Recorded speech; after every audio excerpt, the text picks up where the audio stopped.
Secretary Vince Dizon ng Department of Transportation. Secretary Dizon, magandang umaga, sir. This is Aljo Bentijo. Magandang umaga Opo. po. Maganda po, Kuya Arjo. Magandang umaga po sa tagapakinig natin. Opo. So, magkakaroon po talaga ng total revamp ngayon ng DOTR. Lahat po matatanggal ho dyan, sir? Ng mga USEC, ASEC?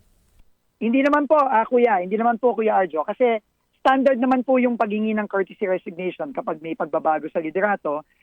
Opportunity lang po yun para sa bagong liderato na isaayos o i-rationalize ang ating mga personnel kung saan sila pinakamagiging epektibo at para din makapag-attract tayo galing sa labas ng mga tutulong sa atin dito sa DOTR. So, sa mga darating po sigurong araw, pagka lumabas na po ang mga appointment galing sa Office of the President, malalaman po natin kung sino po ang mga tutulong sa atin dito sa pag-take over po natin sa DOTR. So, ano lang po ito, standard lang po ito, pero courtesy lang naman po yan. Hindi po ibig sabihin lahat po matatanggal o magbabago. Pero may matatanggal ho, yung ilan?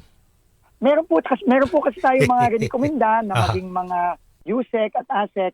Pero hindi ko po kasi pwedeng pangunahan ng ating Office of the President. Hintayin na lang po natin para po pagkalabas nito, alam na po natin kung sino ang mga tutulong sa atin. Secretary, may lumalabas yung mga dating tauhan daw ni Secretary Tugade. Bukang itatap nyo daw, tama ho ba?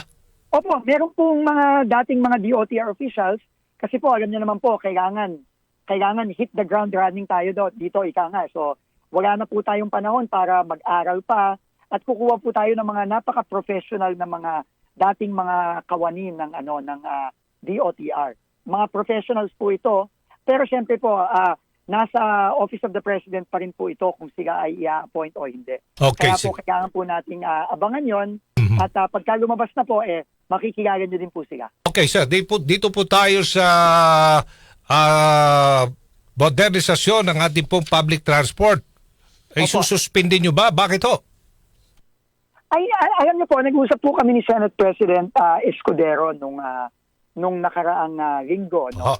At napag-usapan po natin to kasi alam nyo naman po, napaka-importante para sa ating mga senador ito. At ang sinabi ko lang naman po ay dahil sa aking pagpasok, kailangan po aralin natin ng maigi ito.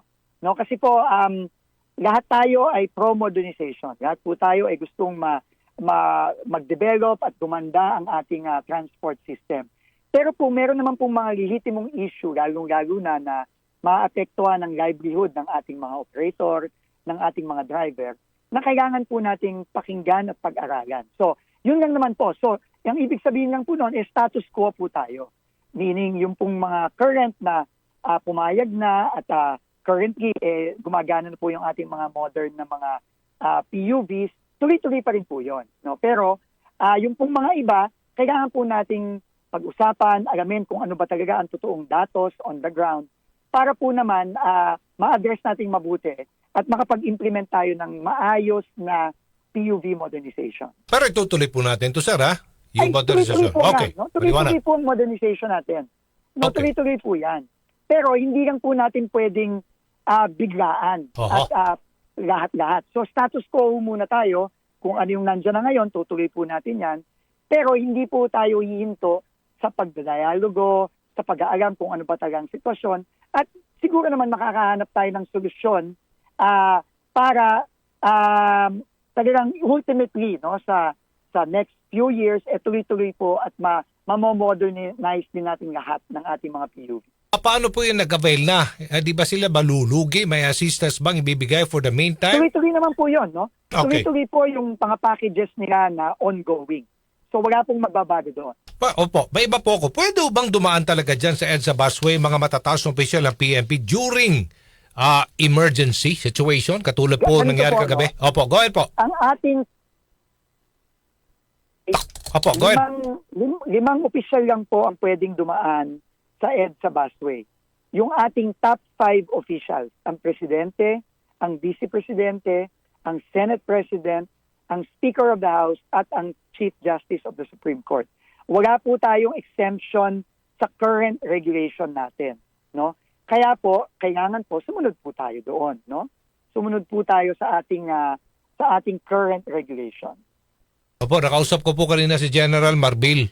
Meron daw talagang agreement na ganyan, sir, na pwede silang dumaan po dyan, lalo na kapag during emergency talaga at meron po silang seryosong operasyon. Kaya Sir, po, alam niyo po, ika-clarify po natin yan. Aha. Ika-clarify po natin yan. Pero nung binriefing po ako ng DOTR at nakipag-usap po ako sa chairman natin ng MMDA, wala pa pong ganyang exemption. Ngayon, kailangan po natin ang i-review. Hindi naman po, ang regulasyon naman po ay dapat rini-review yan. No?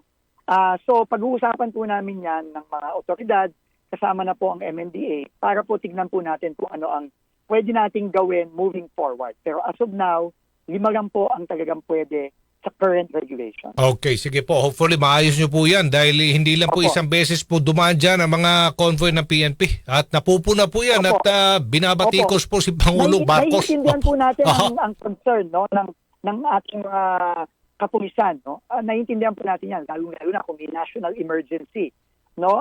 Kahit saan naman pong parte ng mundo, kapag may emergency, lalo na medical emergency, security emergency, talagang kiniklear ang mga kalye para dyan. So, pag-uusapan po natin yan. Pero, alam niyo naman po, kung ano lang po ang nakalagay sa regulation, yun lang po ang pinapatupad natin. At yan po ang pinapatupad ng ating mga magigiting na mga enforcers sa DOTR at MMDA. At you find EDSA bus lane efficient and needs immediate improvement.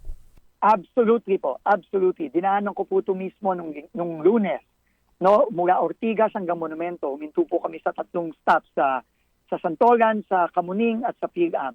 At kailangan po talaga natin ng busway. Napaka-effective po nito para sa ating mga commuter.